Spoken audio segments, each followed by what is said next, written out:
Assalamu alaikum wa rahmatullahi wa barakatuh, and welcome back to online classes of Iqra of Fast Boys Secondary Schools and Colleges, our project of Iqra Education System.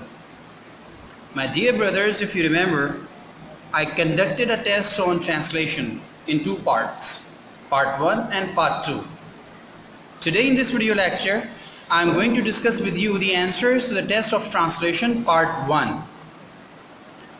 As I told you that in the first part, I asked you people about simple sentences, compound sentences, complex sentences, passive sentences, conditional sentences, and fixed sentences.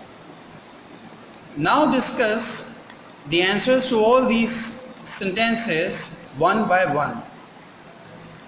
I will start from simple sentences first. And the first sentence we had was हम सुबह सवेरे उठते हैं. This sentence sounds to belong to present simple. हम सुबह सवेरे उठते हैं. This is a repeated action, and we use present simple for such repeated actions. So the translation of this sentence is, we get up early in the morning. Sentence number 2, लोग एहतिजाज कर रहे हैं. This seems to be a continuous action in present. लोग एहतिजाज कर रहे हैं. So this is present continuous. लोग एहतिजाज कर रहे हैं. Something which is going on at the time of speaking is called present continuous action, and the translation of such sentences is made into present continuous. People are protesting. The English of ehtijaj karna is protest, as I exemplified you when I was explaining you the translation of these simple sentences, that how you can go through Google in order to understand what an English word is for any specific or particular Urdu word. So the English of ehtijaj karna is protest, and we use present participle form of main verb in present continuous tense, which is protesting. People are protesting.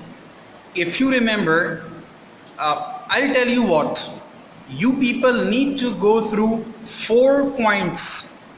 If you remember, I told you have to consider 4 points when translating a sentence from Urdu to English. Point number 1, you have to immediately try to understand what is the sense of that sentence and which tense this sentence belongs to.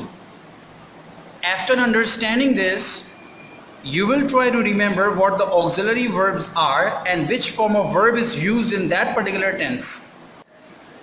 Point number 3, you will try to infer or know what actual word of that particular Urdu word is in English.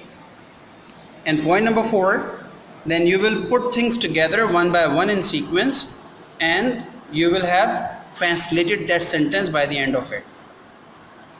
Sentence number 3, मैंने तुम्हें मना किया था. This sentence sounds to belong to past simple. मैंने तुम्हें मना किया था. This is a past action and it belongs to past simple, and past simple is a unique sentence in sense of what, that we use past form of main verb in this sentence in affirmative. Mana karna in English is forbid, and the past form of forbid is forbade. I have written these forms of verb of forbid in front of you on the screen here. You can see forbid, forbade, forbidden, forbidding. So the past form of forbid is forbade. I forbade you. Past simple sentence. Sentence number 4, क्या तुम कल आओगे? This sentence belongs to future simple. क्या तुम कल आओगे? Future simple interrogative sentence. We use auxiliary verb of that tense at the beginning of the sentence to make it interrogative. And the auxiliary verb of future simple is will. So we use will at the beginning. Will you come tomorrow? And question mark. Sentence number 5. Ahmad ने खाना नहीं खाया है. अहमद ने खाना नहीं खाया है. This is a present perfect sentence in negative, and we say Ahmad has not eaten food. Now we will discuss the translation of compound sentences. Sentence number 1 is मैंने तुम्हें मना किया था लेकिन तुमने अली को फ़ोन किया. As you remember, a compound sentence has two clauses, which means two short sentences. Number 1, मैंने तुम्हें मना किया था. Number 2, लेकिन तुमने अली को फ़ोन किया. Whenever we have compound sentences, we look for the exact sense in each clause of these two clauses. मैंने तुम्हें मना किया था लेकिन तुमने अली को फ़ोन किया. When we compare these two sentences, we come to know तुमने अली को फ़ोन किया is also a past action. मैंने तुम्हें मना किया था is also a past action. When there are two past actions, then we compare. If one action took place before another action, then we use past perfect for the first action and we use past simple for the second action. So मैंने तुम्हें मना किया था, this happened first, and later after this तुमने अली को phone किया. So मैंने तुम्हें मना किया था will go to past perfect. I had forbidden you, the past participle form of forbid. I had forbidden you, but you called Ali. Sentence number 2, हम सुबह सवेरे उठ गए और हमने वर्जिश की. Here in this sentence you can also see that there are two past actions taking place in the past. हम सुबह सवेरे उठ गए and हमने वर्जिश की. In the previous sentence मैंने तुम्हें मना किया था लेकिन तुमने अली को फ़ोन किया. There was a comparison of these two past actions, that one action took place first and the second action took place later. But here in the second sentence, हम सुबह सवेरे उठ गए और हमने वर्जिश की. There is no comparison in between these two sentences of past. So this is called chain of past actions.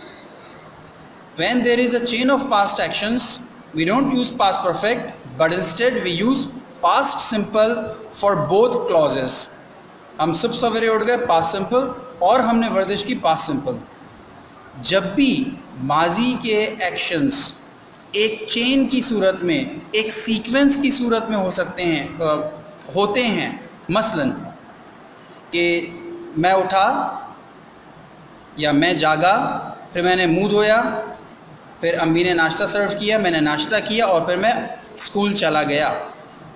In all these sentences, in this whole situation, there is no comparison between two past actions. जब तक माजी के दो actions के दरमियान comparison नहीं होगा, मवाजना नहीं होगा, पास्ट परफेक्ट वजूद में नहीं आएगा. Past perfect tense will not exist. ऐसी सूरत में जब हम कोई पास्ट एक्शंस का कंपैरिसन नहीं कर रहे होते, तो हम जितने भी पास्ट एक्शंस एक सीक्वेंस में चल रहे होते हैं, वन आफ्टर अनदर, तो इसको हम कहते हैं चेन ऑफ पास्ट एक्शंस. और जब भी चेन ऑफ पास्ट एक्शंस की बात करनी होती है हमें, तो हम past simple, past simple, past simple, तमाम एक्शंस के लिए पास्ट सिंपल हम इस्तेमाल करते हैं, वन आफ्टर अनदर. तो यहाँ पर भी यही सिचुएशन है सेंटेंस नंबर 2 में कि हम सुबह सवेरे उठ गए और हमने वर्जिश की. We got up early in the morning and did exercise. Sentence number 3, मेरे दोस्त क्रिकेट खेल रहे थे तो मैं घर चला गया. Here you can see there are two clauses and two tenses coming in these two clauses. First sentence or first clause is मेरे दोस्त क्रिकेट खेल रहे थे, past continuous, and then मैं घर चला गया, past simple. So one action was going on when the second action took place in between. This is the situation of past continuous and past simple. So the first sentence or the first clause will go to past continuous. My friends were playing cricket, so I went home, मैं घर चला गया. Sentence number 4, हम कभी London नहीं गए हैं, ना ही हम कभी दुबई गए हैं. In this sentence there are two clauses that belong to present perfect, and we use present perfect for the first sentence and present perfect for the second clause. For both clauses we use present perfect tense. We have never been to London, nor have we been to Dubai. We have never been to London, nor have we been to Dubai. Sentence number 5. मैं ground जाऊंगा लेकिन मैं खेलूंगा नहीं. This is a situation from future. I will go to the ground but I will not play. Now we will move on to complex sentences. Sentence number 1 is जैसे ही मैं घर पहुंचा लाइट चली गई. This is a chain of actions, chain of past actions. As soon as I reached home, the electricity broke down. Past simple, past simple. Sentence number 2. मैं कल तकरीब में नहीं जाऊंगा क्योंकि उसने मुझे मदऊ नहीं किया है. In this situation, you can see मैं कल तकरीब में नहीं जाऊंगा. This sentence sounds as if it belongs to future. And the second clause, उसने मुझे मदऊ नहीं किया है, this seems to belong to present perfect. So one sentence or one clause belongs to future and second clause belongs to present perfect. And the translation of this sentence is, I will not go to the party tomorrow. I will not go to the party tomorrow because he has not invited me. Sentence number 3. हम खाना खा रहे थे जब मेहमान आए. Again the situation is there when an action was going on and in between that action another action took place. You see, हम खाना खा रहे थे, this was a continuous action of past when a past simple action took place, मेहमान आए. So this is a situation of past continuous and past simple. We were eating food when the guests came. Sentence number 4. Ahmad काम मुकम्मल कर चुका था इसीलिए वो किताब पढ़ रहा था. Now here you can see this is a situation where an action had taken place first and meanwhile there was a second action taking place. Ahmad काम मुकम्मल कर चुका था belongs to past perfect. वो किताब पढ़ रहा था belongs to past continuous. So we translate this sentence in this way. Ahmad had completed his work, that is why he was reading book. Now sentence number 5 in complex sentences. मैं जल्दी सोऊंगा क्योंकि मैं जल्दी उठूंगा. Future simple, future simple. Very easy sentence. I will sleep early because I will get up early. Let's move on to the passive sentences and see how we can translate them into English. चोर को पकड़ लिया गया है. As you know, this is a passive construction or passive sentence. We are not using the doer of action, which means the object of the passive voice and the subject of the active voice. So here we will directly translate these sentences into passive sentence. चोर को पकड़ लिया गया है. The subject of passive sentence is चोर. पकड़ लिया गया है. This sounds as if it belongs to present perfect. And we have two helping verbs in the passive of present perfect, has been and have been. The thief is the subject, and with this the thief we use has been. The thief has been, pakarna, catch, and you know, and you must remember that we always use past participle form of main verb in passive sentences. So the past participle form of catch is caught or arrested. The thief has been caught or the thief has been arrested. यहाँ पकड़ना से मुराद है arrest. The thief has been arrested. Number 2.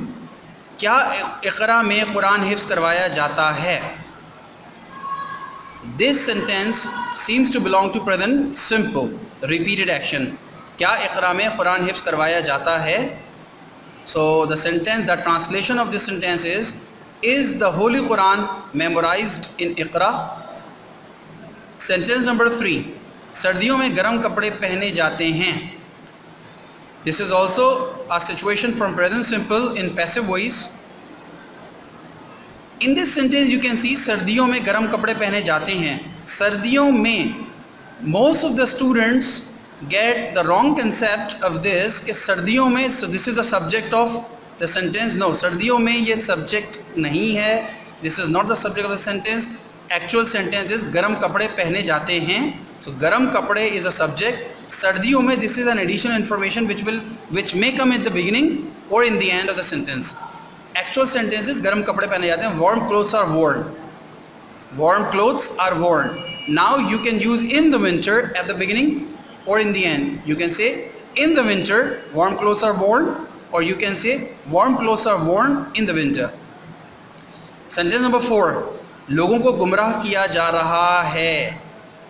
So from this sentence you can understand this is a present continuous situation. People are being misguided. Sentence number 5, मुझे बताया गया. From this sentence, what do you understand? Which tense does it belong to? Yes, very right. This sentence belongs to past simple. And we have specific auxiliary verbs for past simple, was and were. When there is a subject I, मुझे, I, we use was with I was, and third form or past participle form of tell is told. I was told. We will now discuss the translation of conditional sentences.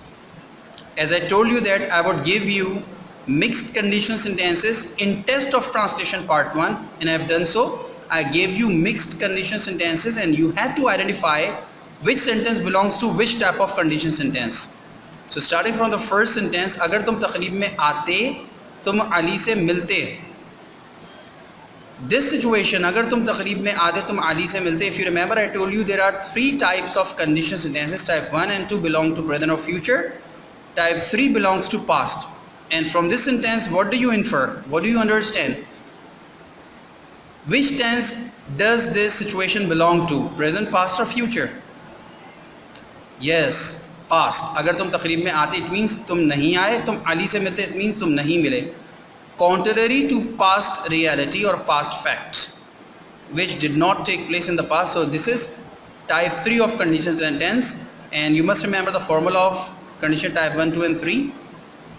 If you had come to the party, you would have met Ali.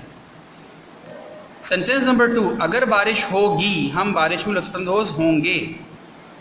I hope you must have understood the type of this sentence, whether it is type 1, 2 or 3. It cannot be type 3 because it talks about future. अगर बारिश होगी, हम बारिश में लुत्फ़अंदोज़ होंगे. So future is discussed in type 1 and 2, and as you can see, the difference between type 1 and 2 is if something is possible to happen, this is type 1. If something is impossible or imaginary to happen, that is type 2. So, अगर बारिश होगी, होगी. If you remove अगर, so we have the only clause left, बारिश होगी. This is future simple. So it means this belongs to type 1 of conditional sentence. If it rains, we will enjoy in the rain. Sentence number 3, अगर तुम मेहनत करते, तुम कामयाब हो जाते. This situation talks about past, contrary to fact. It means something which did not happen or take place in the past. So this is type 3. If you had worked hard, you would have succeeded. Sentence number 4, अगर अहमद आया, हम cricket खेलेंगे. If you remove अगर, so what is left in the sentence? Ahmad Aya. Ahmad Aya means this appears to belong to past. Exactly. And when the sentence gives you a past impression after removing agar from the sentence, so we actually had the hint of it. I told you this instruction that if you remove agar from the sentence and the remaining sentence gives you the impression of past, it means this is second type of conditional sentence. If Ahmad came, we would play. So this is if Ahmad came, we would play cricket. Sentence number 5, अगर मैं समोसे ना खाता मैं बिरयानी खाता. Again the same situation of past. This is type 3 of conditional sentences. If I had not eaten samosas, I would have eaten biryani. If I had not eaten samosas, I would have eaten biryani. Let's go through the translation of fixed sentences. And as I told you that fixed sentences cannot be translated in your own way, but these are the fixed sentences which cannot be changed. And I told you the translation of fixed sentences in probably part 7 of translation. दो और दो चार होते हैं. 2 and 2 makes 4. Here people have misconception that we are using a plural subject, 2 and 2, and a plural subject always takes a singular form of verb, that is make. But here 2 and 2 is not actually a plural subject. This is a singular subject as a sum, which means 2 plus 2. So when we say 2 and 2, we use makes, not make. 2 and 2 makes 4. This is fixed. Sentence number 2, चेहरा दिल का आईना होता है. चेहरा दिल का आईना होता है. The face is the mirror of heart, or the face is the mirror of mind. Sentence number 3, ताली दोनों हाथों से बजती है. It takes 2 to make a quarrel. Sentence number 4, खुदा उनकी मदद करता है जो अपनी मदद आप करते हैं. God helps those who help themselves. Sentence number 5, जो गरजते हैं वो बरसते नहीं. Barking dogs seldom bite. Sentence number 6, हर चमकती चीज़ सोना नहीं होती. All that glitters is not gold. So my dear brothers, we have gone through the answers to the test of translation part 1, and I hope you have been able to understand the concept I have given you behind translating these sentences into English, especially the translation of compound, simple, compound and complex and passive sentences. Fixed sentences are fixed, so you already know what the sentences are for these fixed sentences. But so far as simple, compound, complex, passive and contingent sentences are concerned, I had not provided you the exact sentences in 7 parts of translation, and I have asked you some new sentences in this test. But I hope and I believe that you people have understood the concept, and accordingly you must have translated these sentences into English. If you had made any mistake somewhere, now you have come to know about the concept behind that particular sentence where you made mistake. And now you people will do the practice on your own in your either fair or in your rough register, and you had to attempt this test which I conducted as part 1 of translation and part 2 of translation in your fair register. We will meet again tomorrow inshallah with the answers to the test of translation part 2 tomorrow in the video lecture. Till then, take very good care of yourselves. Assalamu alaikum wa rahmatullahi wa barakatuh.